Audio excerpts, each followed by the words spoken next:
Nothing can be more frustrating when you sit down to watch one of your favorite programs on YouTube and you run TV into issues streaming it. Well, in today's tech video, I'm going to show you how to fix YouTube TV app if it isn't working on your Toshiba Smart TV.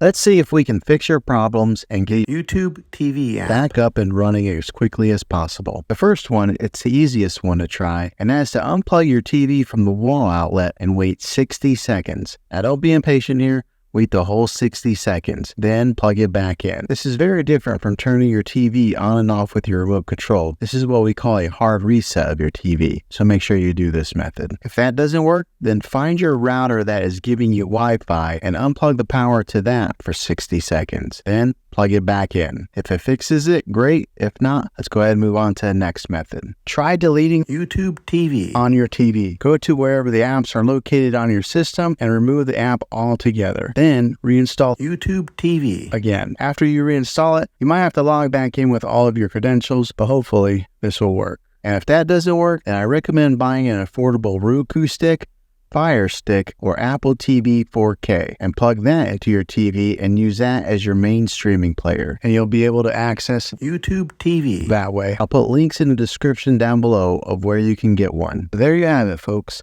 If this video was helpful, go ahead and click a thumbs up on it. Go ahead and subscribe to my channel. I make tech videos all the time, and I would love to have you back in the next one. Take care.